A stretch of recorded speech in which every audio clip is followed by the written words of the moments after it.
कुछ कठिनाइयाँ कैसी आई आपको? क्या आपको लगा कि ये थोड़ा-सा और सरल हो सकता था? मेरी बहन तो मुझसे छोटी है और समझती है सब चीज़ों को, तो वो कहती है कि रेवा तुम तो आजकल बहुत ऐसा इंटरव्यू और ये वो। जब मैं पहले बच्चों को बताती थी तो सब लोग मेरा मज़ाक उड़ाते थे कि तुम गांधी जी पे किताब लिखोगी, तुमने ऐसा कौन-सा अध्ययन कर लिया? देखिए क्या कुछ जो इस तरीके के बच्चे हैं, जो कुछ करना चाहते हैं, तो उन बच्चों से आपकी क्या अपील होगी और अभिभावकों को आप क्या कुछ कहना चाहेंगे? मैं चाहती हूँ कि बच्चे जो हैं अपना अगर आप चाहते हैं कुछ करना, तो आप अपना थोड़ा-सा समय आपको निकालना पड़ेगा, जिस तरीके से मैंने निकाला। अभी फ़िलहाल तो मुझे एरोस्पेस इंजीनियर बनना है, बस गांधी जी पे ही और अध्ययन करना है।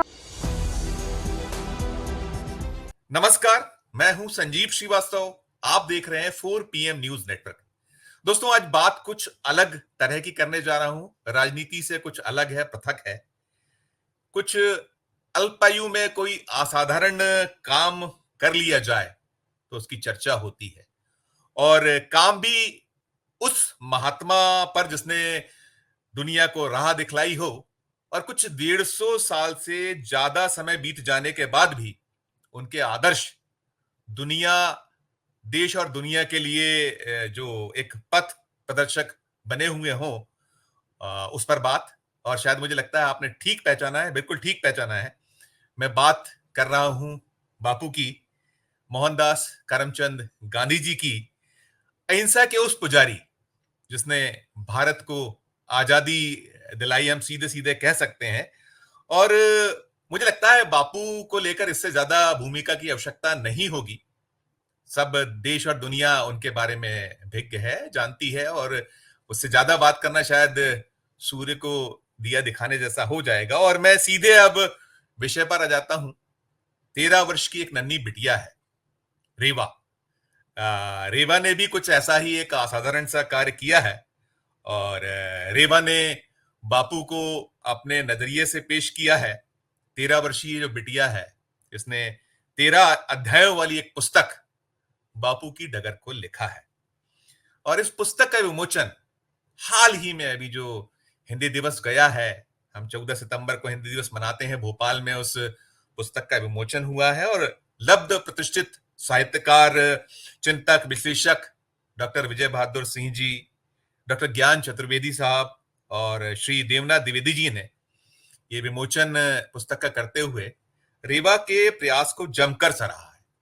और बातचीत के लिए रेवा के पास चलने के पहले, जो ये पुस्तक है उसकी, नन्ही लेखिका जिसने ये सब कुछ लिखा है, तो उस पुस्तक की जो भूमिका लिखी गई है प्रसिद्ध गांधीवादी चिंतक, विचारक, गांधी शांति प्रतिष्ठान नई दिल्ली के प्रमुख कुमार प्रशांत जी द्वारा, वो कुछ लाइनें पहले मैं पढ़ना चाहूंगा, दर्शकों आप तक पहुंचाना चाहूंगा।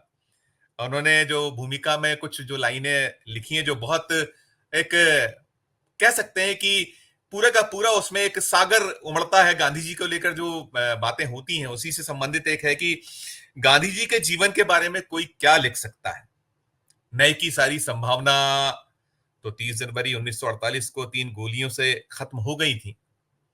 अब जो नया है वह कहने वाला है, वह क्या, वह कैसे कहता है। सारा नयापन, वह सयानापन उसमें ही बसा है। रेवा ने नया गांधी हमारे लिए रचा है। नयापन उसके भावों में है, शब्दों में है।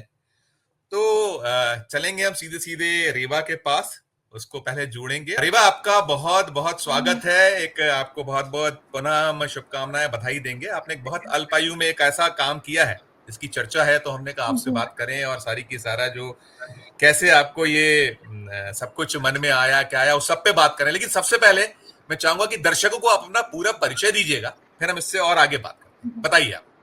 मेरा नाम रेवा बबेले है। मैं मौरानीपुर में मेरा जन्म हुआ था, झांसी मौरानीपुर में, उत्तर प्रदेश में झांसी है वहीं पे। और अभी मैं 6 तक की पढ़ाई मेरी Allen House Public School Delhi से हुई है और अभी मैं करंटली भोपाल में हूँ, सेंट जोसेफ कोएड स्कूल में। बिल्कुल, बिल्कुल। मैं बता दूं दर्शकों, रेवा जो है, रेवा बिटिया है पीयूष बवेली जी। बवेली जी को सभी जानते हैं। वो उनका परिचय भी बहुत देने की आवश्यकता मुझे लगता है नहीं। और खासकर उनकी जो नेहरू जी को लिखी गई एक पुस्तक थी, नेहरू जी पर, जो देश में बहुत वक्त से एक भ्रम फैलाने का प्रयास चल रहे हैं, उसे लेकर कहीं उनके मन में जो मर्म था, पीड़ा थी, उसको लेकर पीयूष बवेली जी ने एक पुस्तक लिखी। और उसकी बड़ी चर्चाएं रही, और बाकी परिचय उनका है, वो कांग्रेस से जुड़े हुए हैं। और साथ साथ जो रेवा के पितामह हैं, दादाश्री हैं ओम बबेले जी, वे भी जो है एक कवि हैं, व्यंगकार हैं, लेखक हैं।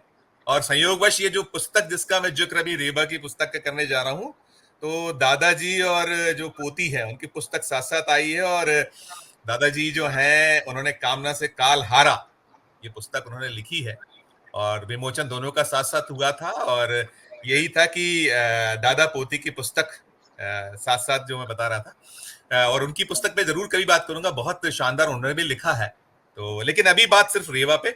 रेवा, आप बताएं कि ये विचार आपको आया कैसे, कहाँ से आपके मन में ये भाव पैदा हुआ, और कैसे आपने इस यात्रा को पूरा किया? जो मुझे पता है कि आप करीब 2-2.5 साल से इस पर काम कर रही थी, और वो 13 अध्याय, उस पर मैं ज्यादा बात करना इसलिए नहीं मुनासिब समझूंगा। बहुत मैं उस पर कुछ छोटी छोटी चीजें बताऊंगा अपने दर्शकों को, क्योंकि दर्शक खुद पढ़े और खुद फैसला लें। लेकिन ये जी। पुस्तक लिखने का विचार, ये पूरी की पूरी यात्रा आपकी कैसे रही, उसके बारे में बताएं। जब मैं छोटी थी, जब मैं 4th क्लास में थी, उस टाइम पे मैंने बहुत से बच्चों से ऐसे बात करी, जैसे पार्क में खेलने जाते हैं। तो उस टाइम पे वो लोग फिर गांधी जी की बुराई करने लगते थे, गांधी जी ने बँटवारा कराया, इस तरह की बातें करने लगते थे।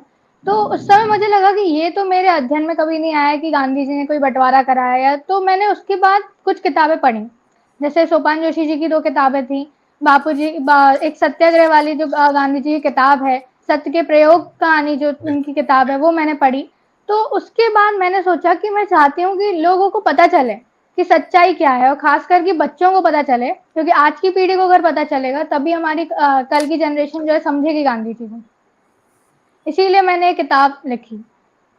बिल्कुल बिल्कुल, मैं बता दूं दर्शकों, जो ये नन्ही लेखिका जिससे मैं बात कर रहा हूँ रेवा से, रेवा के मायने तो बहुत सारे हैं। रेवा मतलब जो है नदी को भी कहते हैं, रेवा के मायने नर्मदा जी भी हैं, और रेवा का जो मीनिंग है एक सितारा भी है, और जो माँ काली का दूसरा नाम भी रेवा है। तो रेवा बिटिया वो सितारा के तौर पर भी निकल कर आई है। और उनकी जो पुस्तक है उसमें उन्होंने जो 13 अध्याय है, उसमें कुछ जैसे हिंदुस्तान की गरीबी को उन्होंने अपने निगाह नजरिए से प्रस्तुत किया है।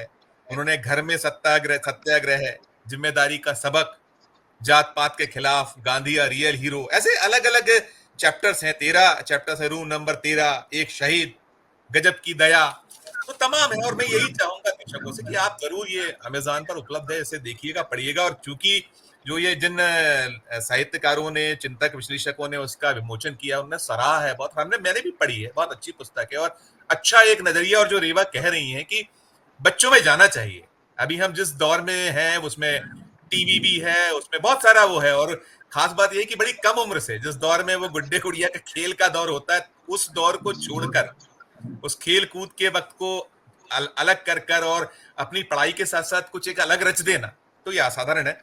रेवा, मैं ये जरूर जानना चाहूंगा कि इसमें कैसे ये जो यात्रा आप बताई, तो जो आप चाहे पढ़ाई का भी दौर और इसको लिखना भी, और आपके पिताश्री, आपके दादाश्री, क्या कुछ मदद, कैसे सब कुछ संभव हुआ, उसके बारे में बताइए दर्शकों को। जब मैं छोटी थी, उस टाइम पे जब मैं 3rd क्लास में थी, तो पापा उस टाइम पे नेहरू जी पे एक किताब लिख रहे थे। तो मैंने पापा से पूछा कि आप ये किताब क्यों लिख रहे हो? तो इस तरीके की बात मैंने की। तो पापा कहते हैं कि मैं ये किताब इसलिए लिख रहा हूँ क्योंकि आजकल नेहरू जी पे बहुत सा दुष्प्रचार फैल रहा है, उसके खिलाफ मैं ये किताब लिख रहा हूँ। तो मैंने सोचा इस तरीके से, मैंने आपको बताया कि मैंने बहुत से लोगों से बात करी, उन्हें गांधी जी के बारे में गलतफ़हमियाँ हुई हैं। तो मैंने आगे चल के सोचा कि गांधी जी के बारे में बहुत सा दुष्प्रचार फैल रहा है, तो उसको मिटाने के लिए भी कुछ काम करना पड़ेगा।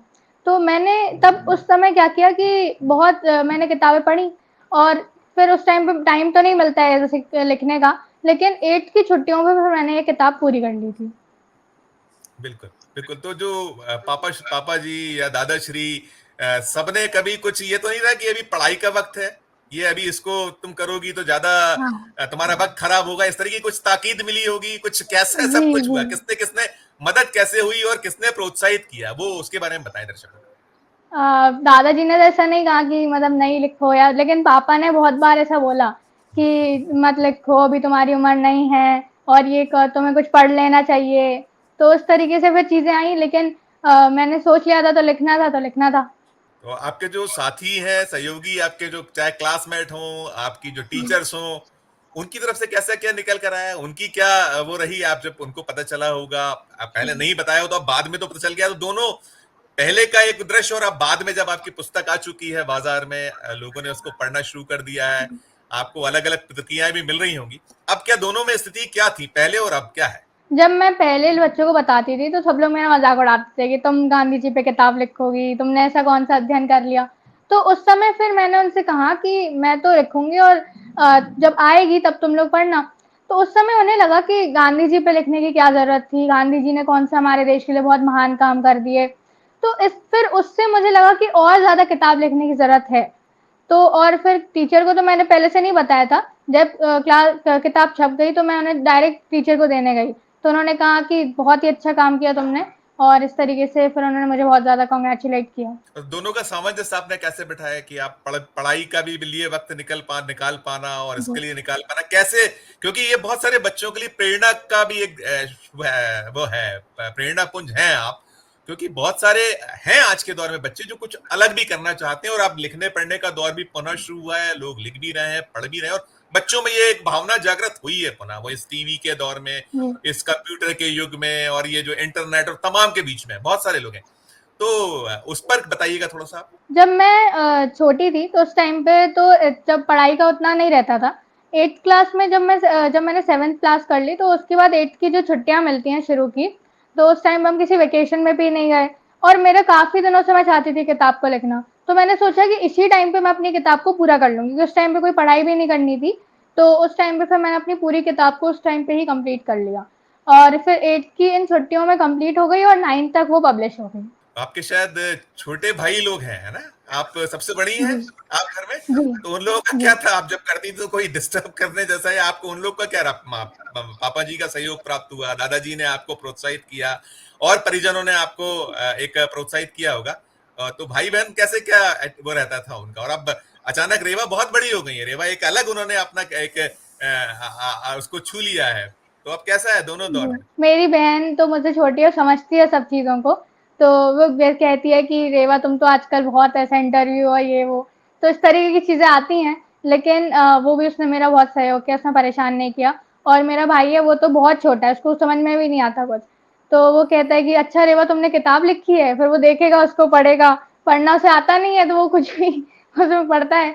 फिर इस तरीके से उन दोनों ने परेशान बिल्कुल नहीं किया, और वैसे तो प्रोत्साहित ऐसा किसी ने कुछ नहीं किया है, लेकिन मैंने खुद ही अपने प्रेरणा से, और जब मैंने कहा कि इसको छपवाओ, तो उसके बाद ये छपी। कुछ कठिनाइयां कैसी आई आपको, क्या आपको लगा कि ये थोड़ा सा और सरल हो सकता था? यहाँ पर मुझे थोड़ी सी कहीं कोई जो कठिनाइयों के बारे में बताइएगा, इस पुस्तक को लेकर, इसकी सामग्री को लेकर, कहीं कोई आप जब लिख रही थी तो उसको लेकर कई बार मते अलग अलग वो होते हैं, मत होते हैं, उन सब पर क्या कुछ स्थिति रही कभी कोई उसके बारे में? मैंने जब ये किताब लिखी तो उस टाइम पे बहुत सारे, मतलब घर पे तो ऐसा नहीं था कि घर पे कोई इसके खिलाफ जाए या कुछ, क्योंकि ये किताब तो बिल्कुल एकदम लॉजिक के साथ थी और फैक्ट्स के साथ थी। तो इस किताब में जो भी चीज़ें हैं सब फैक्चुअल हैं। अगर कोई आपसे बोलेगा कि इस किताब में ये गलत है या ये गलत है, तो वो पूरे गांधी जी की जीवनी में लिखी हैं, सत्य के प्रयोग में लिखी हैं, फिर सोपान जोशी जी की जो किताबें हैं उसमें लिखी हैं। तो आप कई किताबों में इन चीज़ों को फाइंड कर पाएंगे। तो इसमें ऐसी कोई चीज़ नहीं है, फैक्चुअल है सारी चीज़ें। तो कोई भी इसके अगर वैसे तो बहुत सारे लोगों ने बोला कि गांधी जी ने ये किया, गांधी जी ने बंटवारा किया, गांधी जी ने, मतलब बहुत सी अलग-अलग बातें उनके बारे में। लेकिन स्टिल अगर हम बात करें फैक्ट्स की, तो फैक्ट के बेस पे ये किताब बिल्कुल सही है, और किताब में जो भी है वो सब फैक्चुअल है, वो सब सही है। बिल्कुल बिल्कुल, मैं दर्शकों को पुनः बता दूं कि हम लोग बात कर रहे हैं, ये रेवा बबेले हैं, जो 13 वर्षीय बालिका हैं और लेखिका हैं, ये इन्होंने बापू की डगर 13 अध्याय की एक पुस्तक लिखी है। और मैं पुनः दर्शकों से अनुरोध करूंगा कि रेवा को आप आशीर्वाद दीजिए, उसने जो लिखा है उसे पढ़िए जरूर, और आप अपने नजर से बताइए, वो ये रेवा की नजर की पुस्तक है। रेवा, क्या कुछ जो इस तरीके के बच्चे हैं जो कुछ करना चाहते हैं, तो उन बच्चों से आपकी क्या अपील होगी, और अभिभावकों को आप क्या कुछ कहना चाहेंगी, जो आपका अपना एक्सपीरियंस रहा है कि ऐसे बच्चों को कैसे प्रोत्साहन दिया जाए, कैसे वो आगे बढ़े, क्या उस पर कुछ आपका क्या व्यू है प्रेम? मैं चाहती हूँ कि बच्चे जो हैं अपना, अगर आप चाहते हैं कुछ करना, तो आप अपना थोड़ा-सा समय आपको निकालना पड़ेगा। जिस तरीके से मैंने निकाला कि मतलब 8th की छुट्टियों में, तो हाँ, बिल्कुल स्टडीज़ तो बहुत इम्पोर्टेंट होती हैं, बड़ी क्लासेस में तो और ज़्यादा इम्पोर्टेंट हो जाती हैं। बट स्टिल अगर आप कभी कभी जैसे छुट्टियां मिलती हैं, जब आपको कुछ नहीं करना है, आप बहुत ज़्यादा फ्री बैठे हैं, तो उस टाइम भी टीवी या मोबाइल देखने की जगह आप अपना जो भी आपका हॉबी है या जो भी आप करना चाहते हैं वो आप कर सकते हैं। और दूसरी बात, मैं एक कहानी और इसमें सुनाना चाहती हूँ। उसका 11वां जी अध्याय है। मार्टिन लूथर किंग की जो कहानी है वो, उसका नाम है एक शहीद। आप जी उसको देख सकते हैं। तो इसमें जी मार्टिन लूथर किंग की कहानी है, किस तरीके से उन्होंने गांधी जी से प्रेरणा लेकर और उसमें उन्होंने असहयोग आंदोलन और सत्याग्रहों की मदद से अपने देश में वहां पर जो रंग भेद जो था, रंग भेद की जो नीति थी उसके खिलाफ लड़े वो। और जब वो शहीद हो गए तो उस टाइम पे उनकी जो बीवी थी, उनका नाम था कैरोटा। तो मिसेस कैरोटा ने उनके शव को गांधी जी के चित्र के सामने रखकर कहा कि हे बापू, आज आपके राह पर चलकर आपका भक्त शहीद हो गया है। तो ये जो कहानी है ये मुझे बहुत पसंद है। बिल्कुल बिल्कुल, ये आपकी मैंने सारी पढ़ी है, 13 के 13 जो आपकी आपने छोटे छोटे जो उसको जी। अध्यायों को लिया है, सब हर एक अपने आप में अनूठी है और आपने अपना नजरिया जो प्रस्तुत किया है, मैं पुनः आपको शुभकामनाएं बधाई दूंगा। और साथ साथ मैं ये भी कि रेवा का लक्ष्य क्या है जीवन का, वो क्या कुछ उसने जो, अगर हम शैक्षणिक जो आप अपना ज्ञान अर्जित करें इस दिशा में, कहाँ आप क्या आपने अपने लक्ष्य को निर्धारित कर रखा, पहले वो भी बताइएगा दर्शकों को। और साथ साथ कुछ नया लिखने की आपने कोई और सोच रखा हो या कुछ आपका किसी प्रोजेक्ट पे काम हो तो वो भी बताइएगा। अभी फिलहाल तो मुझे एरोस्पेस इंजीनियर बनना है। और अगर बात करें लिखने की, तो अभी फिलहाल तो कोई लिखने का प्लान नहीं है। बट बस गांधी जी पे ही और अध्ययन करना है, और अभी मैंने कुछ लिखने के बारे में सोचा नहीं। बिल्कुल बिल्कुल, आखिर में मैं मैं और जी जी प्लीज प्लीज बताइए बताइए। एक और बात बताना चाहूंगी कि इसमें जिस तरीके से इसकी किताब के बैक पे दिया गया है कि मैं गांधी जी के, जब गांधी जी की मृत्यु हुई जिस दिन जनवरी मैं में, वही पूछने वाला तो था, मैं पूछने वाला था कि आप शायद व्रत वगैरह रखती हैं, मुझे मैं ये जी पूछना था, मैं जी, आखिर में आपसे बताइए, आप प्लीज बताइए। तो उस समय मैं व्रत रखती हूँ, और वो स्व इच्छा से रखती हूँ, मतलब अपने हिसाब से ही जब मेरा मन करता है। क्योंकि उस दिन जो हुआ वो बहुत ही गलत हुआ। उस दिन की मतलब, उस दिन बताया जाता है कि उस दिन किसी के घर चूल्हा नहीं जला, सब लोग इतने दुखी थे। तो आज मतलब मुझे उस दुख का एहसास होता है, तो मैं उस दिन स्व इच्छा से व्रत रखती हूँ। बिल्कुल बिल्कुल रेवा, आपने जो ये किया है निश्चित तौर पर आपका ये कार्य बहुत सराहनीय है, बहुत प्रेरणादायक है उन बच्चों के लिए भी जो कुछ अपने जो शैक्षणिक जो उनका दौर है उसके साथ साथ कुछ अलग करना चाहते हैं। और अगर आप कोशिश करें तो निश्चित तौर पर कर सकते हैं, कहा गया है कोशिश करने वालों की हार नहीं होती। तो मैं आपको बहुत बहुत शुभकामनाएं दूंगा इस पुस्तक के लिए, और जो आपने अपना एक लक्ष्य रखा है वो एरो स्पेस इंजीनियर बनने का, उसमें आप सफल हो। हमारे जो 4 PM की ओर से, हमारे दर्शकों की ओर से बहुत बहुत शुभकामनाएं, बहुत बहुत आपको बधाई दूंगा, और आपने हमसे इस बातचीत के लिए जो समय निकाला उसके लिए धन्यवाद। मैं एक और खत्म करने, एक और बात हाँ मैं कहना बताइए। चाहूंगी कि जो 2 अक्टूबर होता है गांधी जयंती के दिन, उस दिन भी मैं उस दिन भी दोस्तों को बुला के और एक पूरा करती हूँ, कार्यक्रम करती हूँ। उस दिन गांधी जी की फोटो रखती हूँ, फिर हम लोग केक भी काटते हैं। तो इस तरीके से हम लोग गांधी जी के बर्थडे को सेलिब्रेट करते हैं। मैं चाहती हूँ कि जो मैसेज है गांधी जी का, जो गांधी जी के बारे में है चीजें, वो सारे बच्चों को पता चले। तो कुछ सोसाइटी के बच्चों को इकट्ठा करके उनसे बोलूंगी कि आप थोड़ा सा वो बताइए अपना, आपको गांधी जी के बारे में भाषण दीजिए। इस तरीके से चीजें करती हूँ। बिल्कुल बिल्कुल, आप अपने इस कार्य में लगे रहिए, और गांधी जी के विचार तो सदा सदा हम सबको प्रेरणा देते थे, देते हैं और देते रहेंगे। वो विचार उनको आगे बढ़ाना, आप सरी के जो एक बहुत नन्ही बालिका है, जो आप शायद 31 अक्टूबर को आपका बर्थडे होता है, 14 वर्ष की होने वाली है, इस कार्य में लगे रहिए। और पुनः आपको बहुत बहुत शुभकामनाएं, बहुत बहुत बधाई। और मैं दर्शकों से यही कहूंगा कि ये जो रेवा की पुस्तक है, बापू की डगर, ये अमेजॉन पर उपलब्ध है, और बाकी भी आप इसे ले सकते हैं, मिल जाएगी। और पढ़िए जरूर, पढ़कर रेवा को आप आशीर्वाद दीजिए, उसे जो एक असाधारण सा कार्य किया है उसको आप देखकर उस पर फैसला लीजिएगा, तो रेवा का हौसला बढ़ेगा। और रेवा जैसे और बच्चे हैं जो कुछ करना चाहते हैं, वो भी निश्चित तौर पर इससे एक प्रोत्साहन उसको मिले, उनको मिलेगा, प्रोत्साहित होंगे। रेवा, आपका बहुत बहुत शुक्रिया, आपने हमसे बात की, बहुत धन्यवाद, बहुत शुक्रिया। तो ये थी रेवा जो बता रही थी वो अपने पुस्तक के सफर को, कि कैसे उन्होंने ये बापू की डगर लिखना सुनिश्चित किया, और कैसे वो इस पूरे प्रोजेक्ट को करने में कामयाब हुई, और आगे उनकी क्या योजना है वो सभी उन्होंने बताया। और मैं दुष्यंत कुमार जी का जो शेर है, एक बड़ा मशहूर मारूफ, जो हमेशा हम लोग हर ऐसे अवसरों पर कहते हैं कि कौन कहता है आसमां में सुराख नहीं हो सकता, एक पत्थर तो तबीयत से उछालो आ रहे हो, तो मैं थोड़ा इसको बदल कर यहाँ कहना चाहूंगा कि कौन कहता है कि आसमां में सुराख नहीं हो सकता। एक नजर तो ये नन्ही प्यारी सी लेखिका जो रेवा है उसके जोश जुनून जज्बे पर डालो यारो, और जरूर उसे आशीर्वाद दो। इस वीडियो में इतना ही। हम फिर किसी नए विषय, किसी नए वीडियो के साथ आपके समक्ष हाजिर होंगे। हमारा अनुरोध कि ये जो रेवा का कार्य है, इसको जरूर पूरा देखिए, सुनिए और उसे आशीर्वाद दीजिए। प्यार और स्नेह बनाए रखिए और देखते रहिए 4 PM न्यूज नेटवर्क। धन्यवाद, नमस्कार।